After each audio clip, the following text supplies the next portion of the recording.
What am I again? So basically, I'm a cloud technologist, right? I do support for Microsoft. I currently do support for Microsoft for their cloud solution 365, Microsoft 365. That's what I currently support. Wherein I'm a subject matter expert, right? So I assist support engineers with their queries.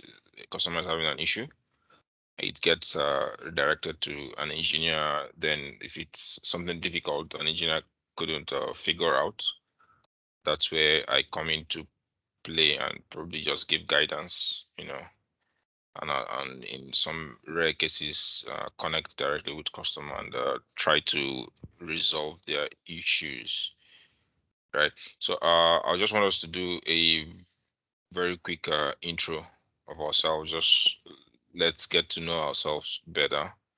So you can equally check me out on LinkedIn with the name Ezendokwere Stanley Chidebere. I think I'm the only Stanley with I'm the only Ezendokwere that bears Stanley. So it wouldn't be hard to find. Send me a connection request. I would accept, and we can get rolling. So in no order, so you can just unmute yourself. Just give us a brief introduction of yourself before we kick off. Thank you.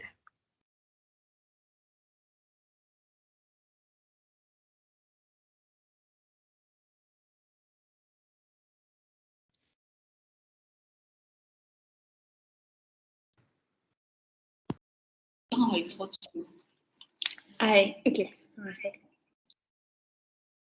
Hi, Munirat. You can go. Yeah, good evening. My name is Munirat, and I'm a software engineer actually, but I'm new to cloud computing. So, Oh, okay. Welcome, Munirat. Good to have you.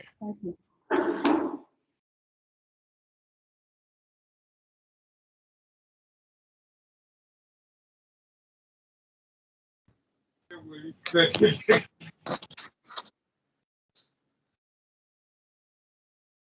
Hello, Booker. Good evening, sir. My name Yeah, is Abubakar. Yes, I'm an electrical engineer at Abeokuta, and it's nice having you to mentor us, sir. okay. Thank you very much, Booker. Welcome to the fold.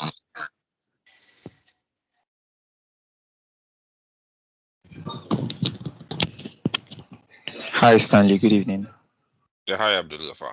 Welcome. Yeah, my name's Abdul Ghaffar Yusuf. I'm an engineering intern.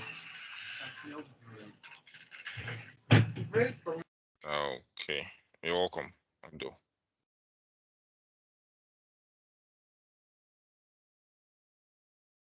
I don't know if Elizabeth is joined yet. I saw her on the lobby. Good evening, Stanley. Yeah, hi, Abdul. I'm Abdul Salam. I'm a Python developer, and I look forward to learning more from you. Oh, wow, I just that's sent a connection request on LinkedIn. Oh, okay. Okay, cool. I'll check that Uh, out. all Thank right, you. thank you.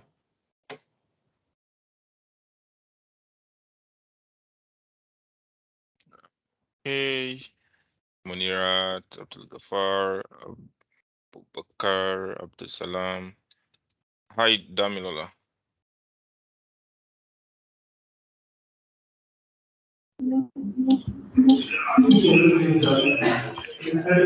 Hi.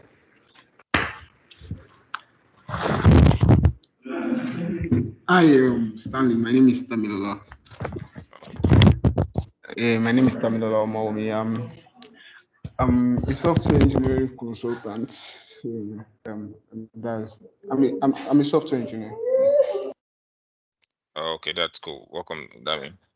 I I was about getting into the era of saying thinking you're a lady. I saw Damilola. I'm not conversant with Yoruba namings. Well, you're welcome. You're welcome, by the way. What language do you write? What language do you program on? Java Java. mostly. Like Java. Java. Oh, okay. Do you use that for mobile or just desktop?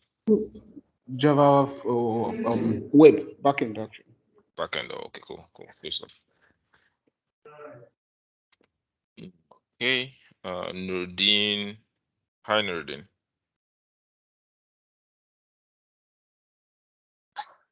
Hello, sir. Good evening, sir. You're welcome. Uh, my name is Nuruddin. I'm a fashion designer and although I'm a computer student. So I want to know more about computer. Oh, okay, cool. You're welcome, Nurdin. Thank you, sir. Yeah. Then, sorry guys. You might be getting this. There's this dog in my compound. It makes a whole lot of noise. So just oblige the dog for the time I would have it. Thank you. Hi, Jennifer. I can't remember if you introduced yourself. I've forgotten. Hi, Stanley. My name is Jennifer Ezubi, and I'm a software engineer. Okay. Yeah. What language do you write? JavaScript. JavaScript. Okay. So are you on the user experience or user interface? Which of them? But Okay, I mostly do Node.js backend. So oh, okay. Okay. Cool. Okay. So just to give you an intro of myself in IT, how my journey in IT so far. So I'm a computer scientist, finished from Nnamdi Azikiwe University. That was 2013, right? And right from time I knew programming. I wasn't cut out for programming, writing codes. I knew, but I just had to learn them. I started with PHP, then did HTML, CSS, right? Learned Java along the line. Did Hi Elizabeth, welcome. So, but along the line, I discovered I wasn't much of a software developer, right? I was more of a system admin, right? I had programming concepts, right? But I didn't have the skills to like sit and write them out as codes. So I drifted into administration, right? And that's what brought me here, where I am as a cloud administrator, right? Where we do low codes. I think most of us in software development at this point, you might know what low codes are, where you don't, you might not necessarily have to type out codes yourself. You could just reuse already existing codes, right? And just something like WordPress does, but in a much broader perspective, right? So let's dive straight in. So welcome, guys. Welcome, everyone. Hi, Elizabeth. We just did some brief intro, right? Before you came in. Hi, Lady C. Zabi. Welcome. Welcome to the class. So just like I informed everyone earlier, we might not achieve a whole lot today. It will be basically an intro because there was low turnout. So I need to figure out if I need to get into Slack, probably pull in some guys in so that we can get a sizable number. So by tomorrow, hopefully the class should kick off normally. All right, cool. So I just have a slide that I would use as a pointer. There isn't much on the slide, so I'll just put it up there while we discuss, right? 1 second.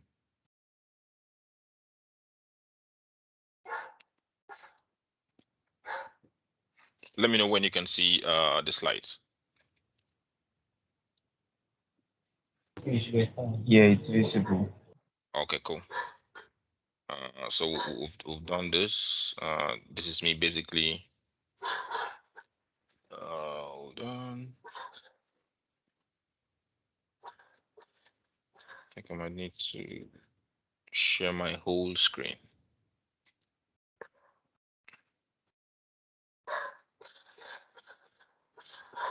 So I'm sharing my whole screen so we can easily move around, right? So this is me. Let me bring up my LinkedIn page. I'm usually very active on LinkedIn. You can always get me on LinkedIn and on WhatsApp, right? So well, if you drop a message on LinkedIn, it usually pops up on my wristwatch. So I would say I'm more active on LinkedIn, right? Because that's where I follow up technology experts within my field, right? And get the necessary information I need when necessary, right? Okay, cool stuff. Okay, so basically, when we hear the term cloud computing and virtualization, right? It's an abstract concept, right? Most persons think, okay, you have servers that are sitting on the cloud. That's a cloud that makes rain, that your information is on the cloud. So what happens when it rains? You have that joke that comes up. How about when it rains? What happened to your information and all that, right? So basically, cloud computing. So ideally, during the class, what I will be doing is just throwing light on stuffs you need to read up. Maybe from subsequent classes, I might give you links that would help you digest in detail what the course is all about, what the concept is all about, so you could practice on your own terms, right? So cloud computing is basically stretching. So like the old setup of systems was in a way where there's an office space and probably you have 5 workers within an office, right? You have five systems, 5 desktops, right? Where you guys are all confined into that space, right?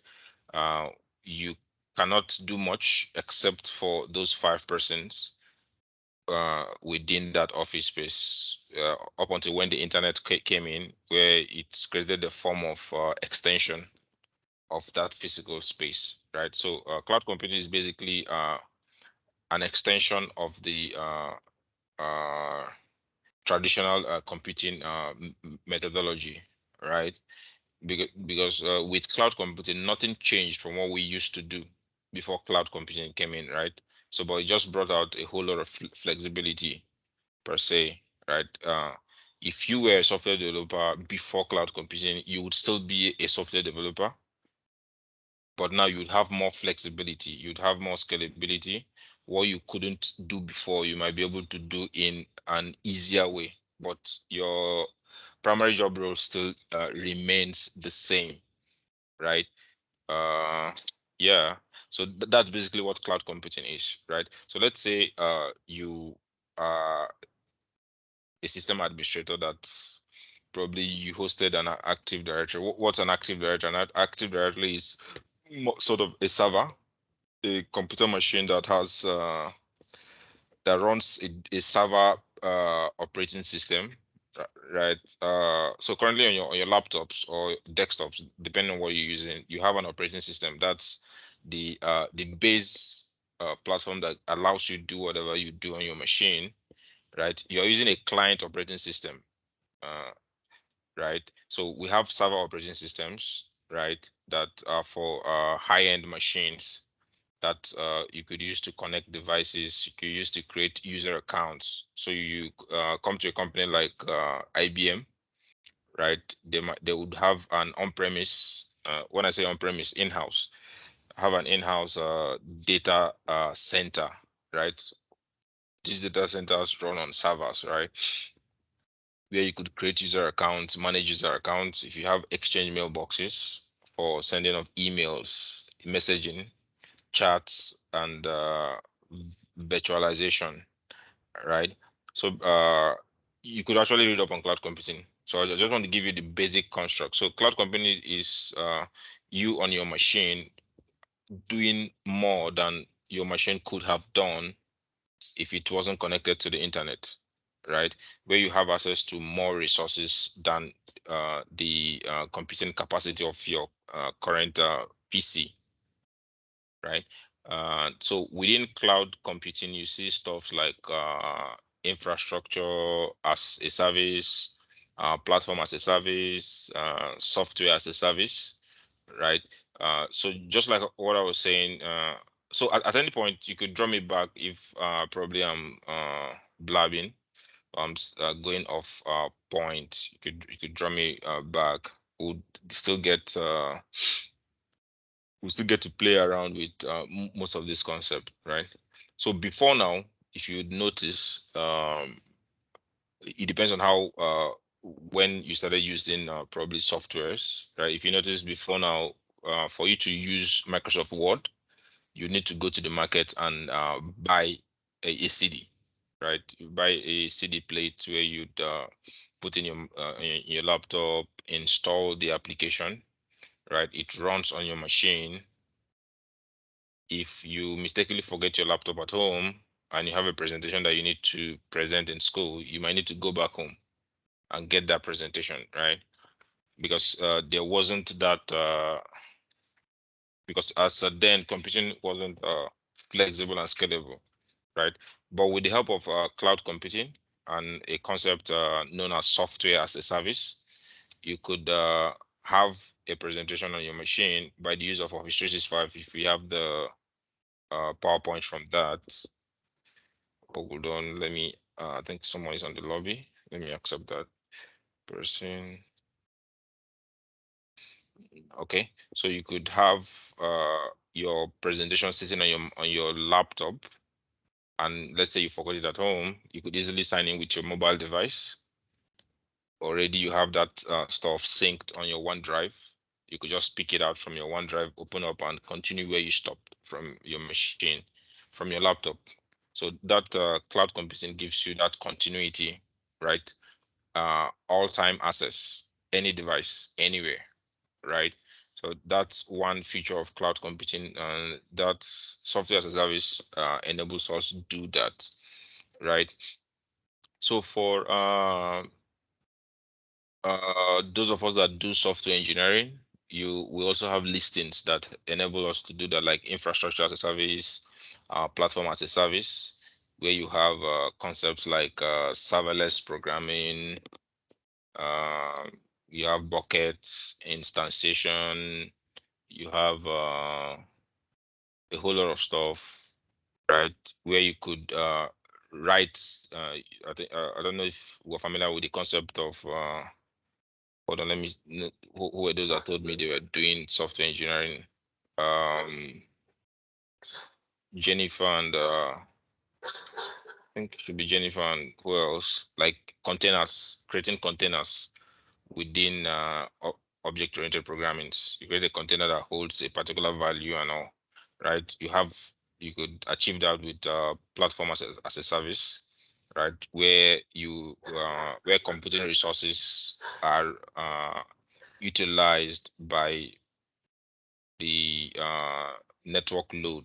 So say I'm running an instance that takes up 5 MB of computer storage. I get billed. I just pay for that 5 MB of storage at that time. So whenever that instance is called, that's when it gets into play, right? So cloud computing is virtualization, right? Because the fuck, what is this the word? Okay, so cloud computing is virtualization, right? What does virtualization mean? We could easily do a Google search for that word. Hold on. Someone is in the lobby.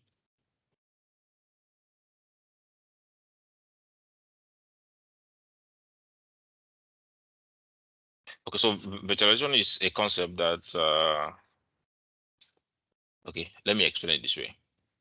So I need to design an application that runs on a Core i7 machine, and it needs a minimum of 128 gigabytes of RAM, right, and a minimum of 2 terabytes of storage, right. I don't have the money to get that particular device. So in order, and I want to save cost, right? So what virtualization does is, okay, so so you are person A, right? And you have this particular requirements, right? So what virtualization does is person B has this particular person B has a machine that is 500 gigabytes of RAM, 5,000 terabytes of storage, right? And you have need of this. So what virtualization does is person B, since you need 128 gigabytes of RAM, 2 terabytes of storage, what person B does is he allocates 128 gigabytes of his RAM and 2 terabytes of his storage, allocates it to you. You on your end connects to a public IP that he would provide, or whatever connection he would give you. So because basically most cloud companies, cloud technologies, they use public facing IPs that you could easily connect to and get your job done. So what virtualization does, this is what I have need for. I don't have it. Someone else has it. I connect using whatever means, either SSH, depending on what the resource is. I connect and I make use of that physical IT infrastructure that is not where I am. So it's the division of virtualization says virtualization is the name given to the specific process of transforming physical IT infrastructures and network equipment service and turning them into software alternatives, right? I have need for this hardware. I don't have the hardware physically, but through the means of a software, which is probably your web browser, uh, over the network, whatever network you're using, I can be able to access that particular service, right? The same way I would have if it were sitting right next to me, right? So that's basically what virtualization is, right? Doing getting jobs and processes done that are outside of the normal capacity of your workstation, right? So I don't know if we're familiar with the term where you hear the word they say virtual desktops, virtual machines. I don't know how are we conversant with such terms.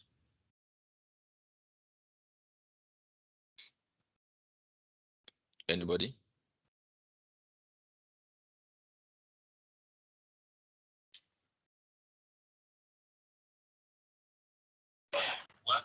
Yes, I think I've heard the word being said or used severally.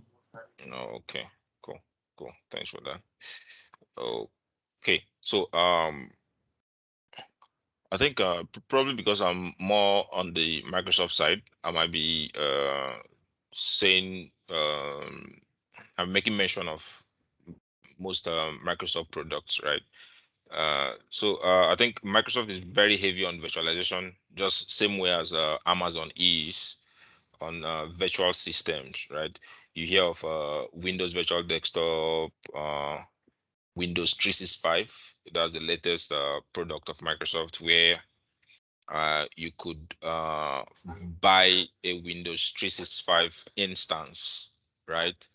That meets so you could actually spin up a Windows 10 that has Core i7 120 maybe 65 gig RAM, you know, have it on the cloud. You could just connect to it using your web browser. You could type up reports. You could do basically what you do on your laptop on that. So it's more like a mobile laptop or a mobile desktop that you could access either with your mobile device, from an iPad, from someone else's laptop, right? And do whatever you would want to do. And you could shut down, restart, hibernate, whatever process you do normally with your laptop normally, right? So it gives us that virtualization capability. I don't have it, but I need it. So someone gets it done for you, you know. So such kind of process. That's what virtualization brings into cloud computing. So like I said earlier, we have concepts like platform as a service, infrastructure as a service, software as a service. You could do some just if you Google search, you'd get the needed info. I think I have a web page opened up here. So what is software as a service?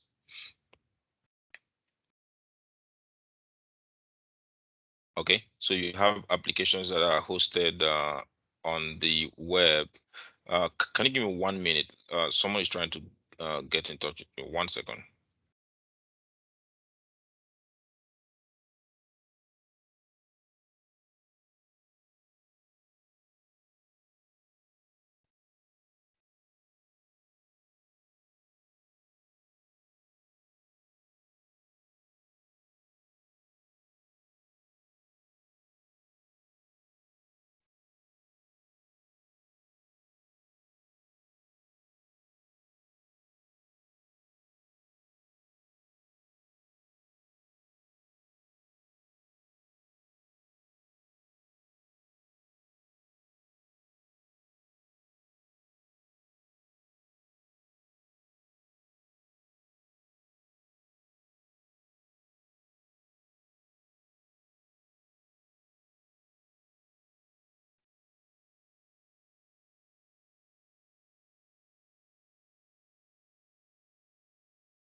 Okay, sorry about that, guys. Okay, so where were we? I was trying to explain what's software as a service, right? So now you have a software company that they are based in the United States, right? And over time, they've been distributing softwares around the world. And if you look at the balance sheet, the cost of production, the cost of packaging, the cost of shipping, right? All these costs, some go to the manufacturer, some go to the end users. And in most cases, it makes the prices of those items expensive, right? And basically every innovation in life tries to save cost and improve efficiency, right? So that's where software as a service comes in. So you see softwares like Adobe, right? You see softwares like what's that again? What's that's used for you see softwares like what's this stuff for payroll? Is this payroll applications, right? So the basic concept is okay. Can you host this particular application on the online? Can you host it on the web so that users can easily access the same way you go to a store and you buy, you put in your name, put in your credit card information, it's still the same process, right? So one very good example I would use is the Microsoft Office suite of applications. I think we have someone here. The Office 365 uh, the Microsoft Office suite, you have the Office 2016, 2010, 2019, depending. Then with the most recent Office 365 that has the ability to update itself per time. Okay, so let me just give you a quick peek of what I mean. So let's say I need access to Word, PowerPoint, and the likes, right? I think I changed my password earlier today.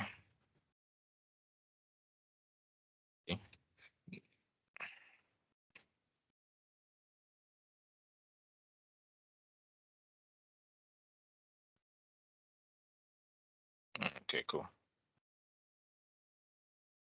Okay.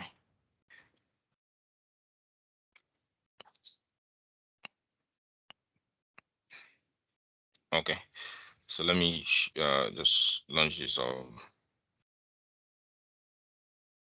So what software as a service helps to do is, before now, I would have gone to the store and gotten all of these applications, right? I would have bought Excel. I would have bought PowerPoint. I would have bought OneNote. I would have bought Outlook for my emails, right?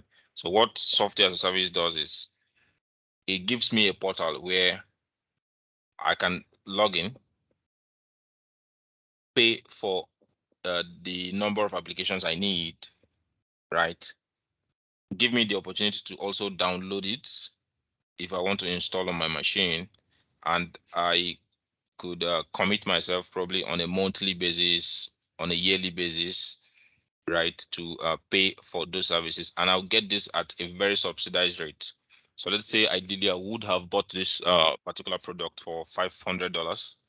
I might get this service at probably $50 per year, depending, right? So when we get to billing, the billing section of cloud, would get to talk about that, right? So we have that software as a service. Basically, you have softwares like the Adobe Creative Suite. You know, all these softwares that you usually use are currently on the web.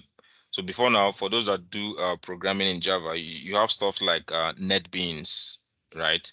NetBeans, those IDEs you normally install on your machine. Currently, most of those stuff you could actually do it on the web, right? You could get that whole virtualization, that whole uh, programming interface that you do. You could have sites that get those done, like GitHub. Does GitHub do that? Yeah, GitHub, right? GitHub. What's that again? W3 schools. So, like in W3 schools, you could actually write HTML codes that runs and gives you what it would have probably if you were using Notepad++ or maybe Dreamweaver to develop. So that's a software as a service, right?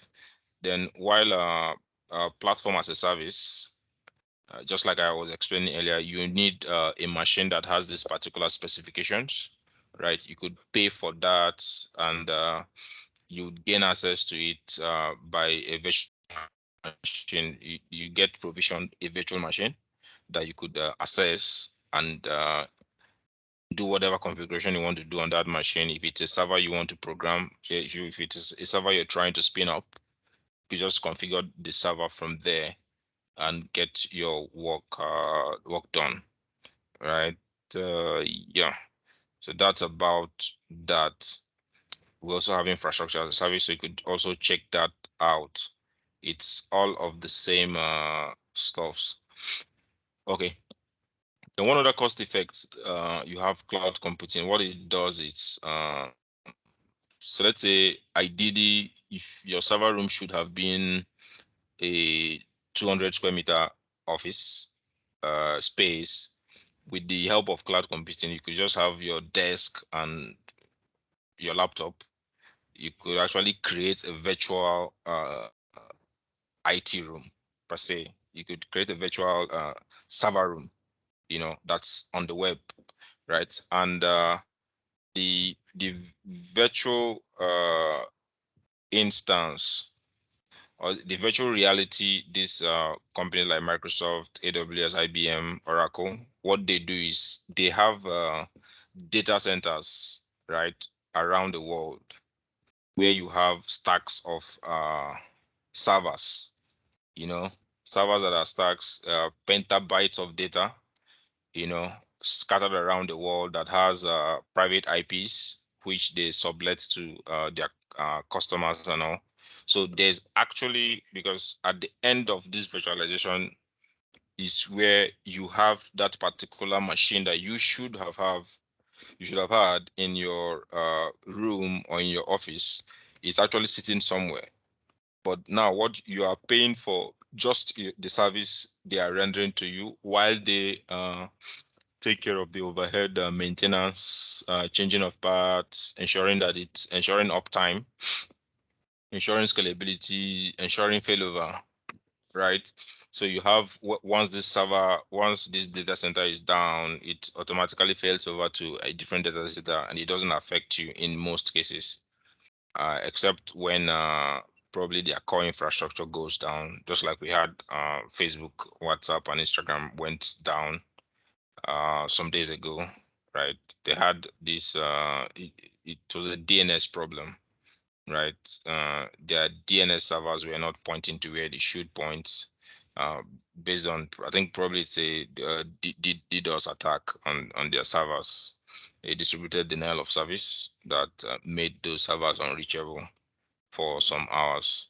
So stuff like that, that's what cloud computing ensures, that computing resources are always available when you need them, how you need them, and they are auto scaling.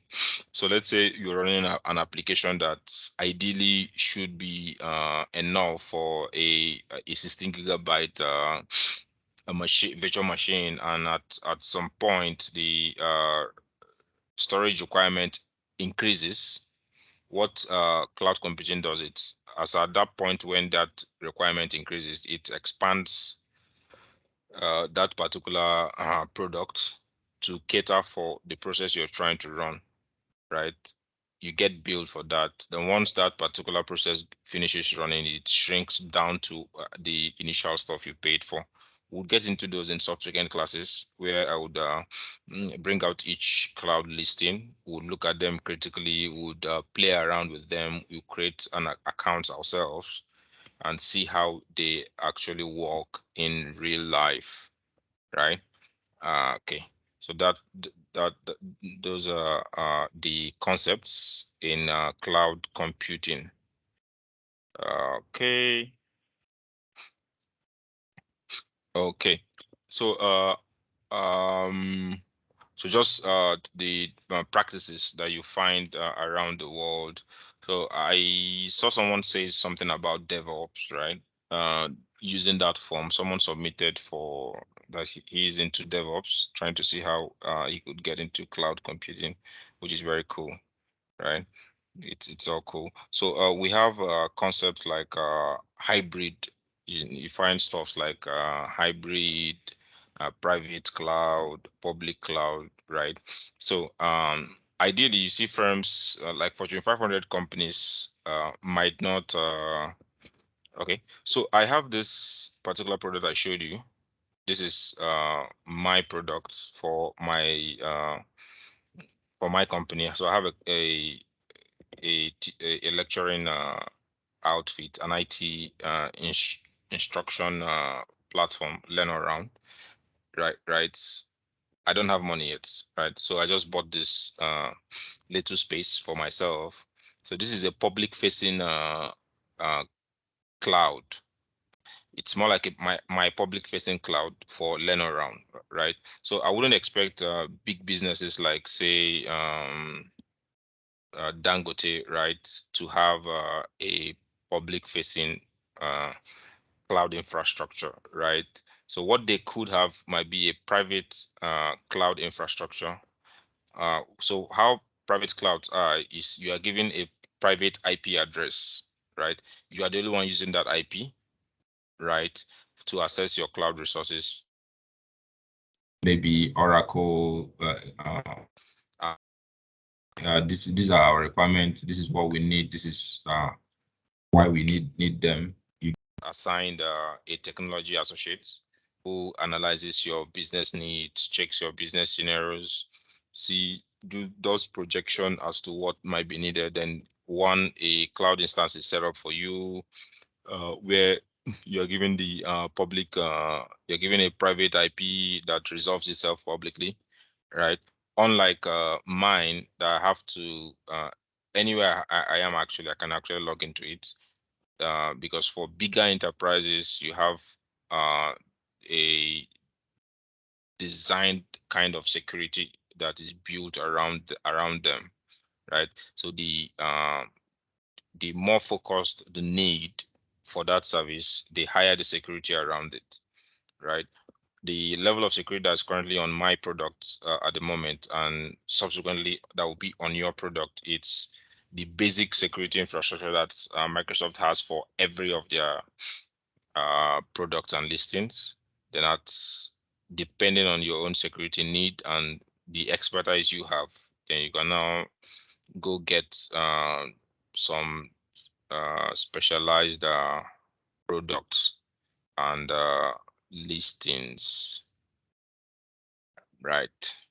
Okay. Okay. So I think that's it basically on the bringing to light what cloud computing is. Cloud computing cannot be possible without the internet, right? It's the internet that brought about the need for cloud computing, right? Trying to compensate for the limitations that we would usually have, for our traditional computing methodologies, right? Where you have one machine connected to others, you have a server client setup. I don't know if I'm using too much uh, technical terms. I believe we're all science students, probably have a bit of knowledge around computing, right? That's what, like, I when I say server client, I don't know if it's quite explanatory. I'm looking for your opinions. When I say cloud, say something stuff like client, server, do we understand what they actually mean?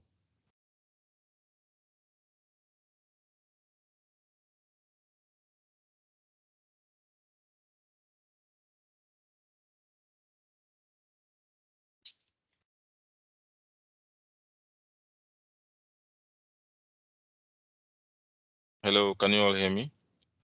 Yes, I can hear you. I think the words are fairly self-explanatory, at least to me. So I Oh, think you can okay. guess what you're trying to say. Okay, cool. Okay, thank you very much for that. Um,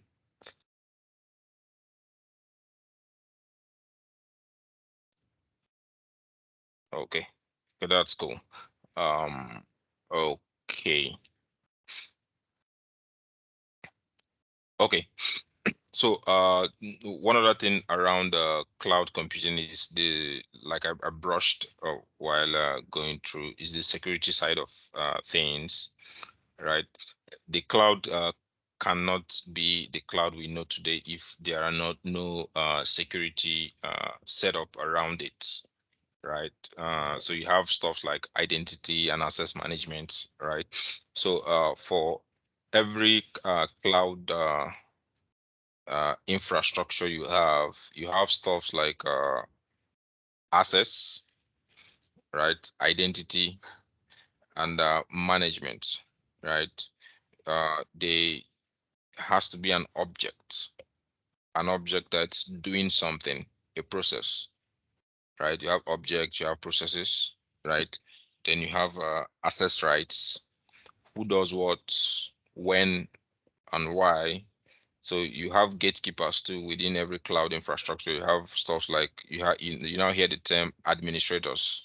So these are people that administer. These are people that controls who has access to what, when, why do you have access to this, why should you have access to this, right?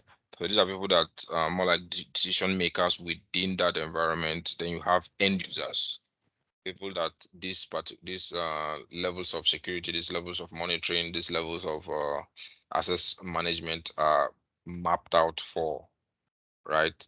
These are the workers within every environment, right? So ideally, you would have the IT department would be probably where the administrators come from for every organization, right?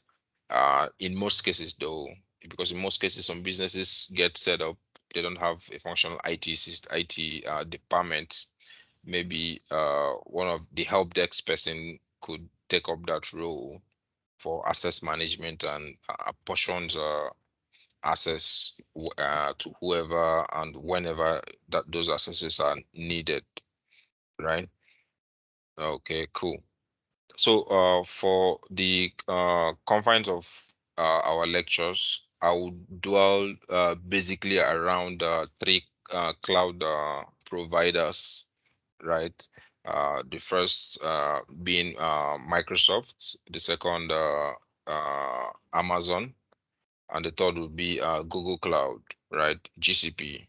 So you have Microsoft has their cloud listing that is called Azure, right? It's termed Azure. You have AWS, right? For Amazon, then you have Google Cloud platform for Google, right?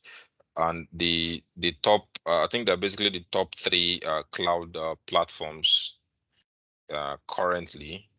There's Microsoft, AWS, and GCP.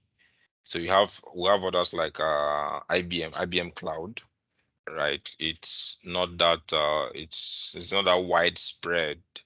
Although some businesses use those, you have stuff like Oracle Cloud. You have businesses that use Oracle Cloud because ideally Oracle started out as a database management system, before they evolved into other chains of businesses, right? So these are the three major they are the three big dogs in the cloud business. Microsoft with the Azure platform, Amazon with their AWS cloud, and Google with their Google Cloud platform, right? So you could just do a bit of study around this. So while we go along, I would share us links to create test accounts within these three, right? So that would play around with most of the concepts, right? Yeah. So I'm very familiar with the Azure to some extent, because when you get into cloud computing, you would see there it's more like a very big market, right? You'd get lost if you are not specialized, right? You need to be specialized on one. So because you have stuff like you have storage, you have code, you have data, you have software, you have applications. So there are a whole lot of listings for each of those. So you just need to specialize on this on a particular area for you to gain expertise around it, right? So then you have stuff like DevOps, right? Where DevOps combines everything within cloud computing. So a DevOps specialist knows uh, how would I put it to be fair? So a DevOps specialist should know 40% of everything within cloud computing, right? You should be a knowledge base, sort of a decision body, right? So that's what DevOps. So we just would brush up DevOps, because DevOps is basically the combination of whatever we do within this space, within the cloud computing space, right? So that's it basically. So I might have to stop here, right? So that I can connect with the organizers, so I can understand why or how I would ensure that everyone is carried along during the process. Because we were meant to be two instructors, but the second person didn't show up. I wouldn't know, maybe personal reasons or no, right? So we might have to stop here, except someone has a question, a gray area for what we've spoken about these few minutes, right? Any questions, any observations?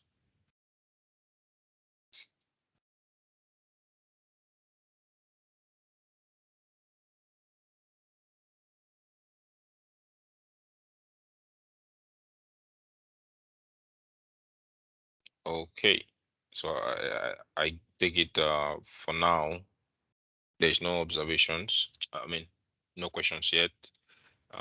No confusions yet. Uh,